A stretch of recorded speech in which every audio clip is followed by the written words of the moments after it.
So as it tends to be my habit, I quickly, Saturday afternoon, write some brief message because the rubrics say the homily is to be offered, if only briefly, and that I try to do that as a discipline to make sure my remarks are brief.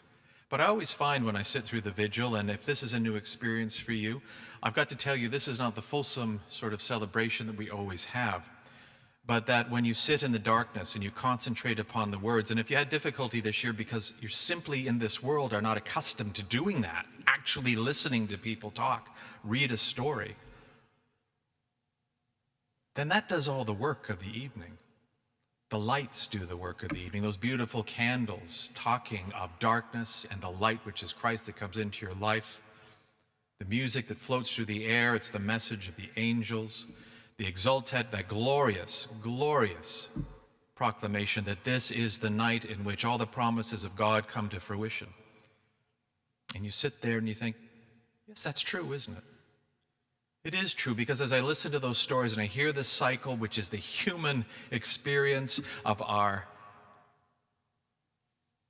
coming into God's glorious creation and then just being foolish in our turning away from God, and yet he always so generously comes back and offers himself over and over again to free us from bondage, to take us from that world of sin and death that so captures us, enthralls us, terrifies us.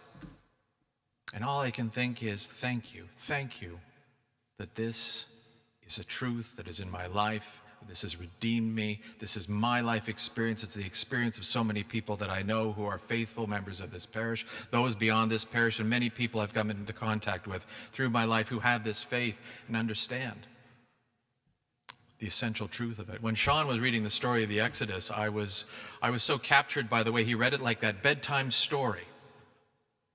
But it's not just a story. It's a profound truth. And then when Jamie proclaimed the words of the prophet, it just wasn't a scolding, but was a plea to us.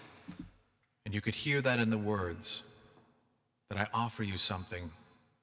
I offer you bread and wine, water, everything without price, everything that you need, if only you will accept it. And accept it in thanks. And so my message tonight is thankfulness for you being here. I know, again, it's a diminished celebration, but I'm thankful we've had it nonetheless. I know that it is not everything that we would ordinarily do, that we just have a few singers, a few people here in attendance to make sure the liturgy runs smoothly, but they're here and they've done wonderful work to make sure that we could offer something for you who are being baptized this night, who are being confirmed this night, who are coming in to be part of this story, to knit yourself into this great narrative, which is the history of salvation. And my thanks extend well beyond just this night for the fact that we have so many wonderful people who make this parish life possible, even through these difficult times.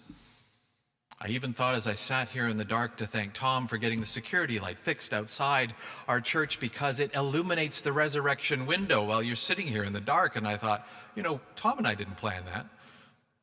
But again, I took it as a sign that as we work to build up this parish and maintain it and keep it a place of safety and of nurture for all those who come out of the night to find the light, that it's here and the resurrection lives amongst us. Light in the darkness, life ever resistant to the forces of death. Amen.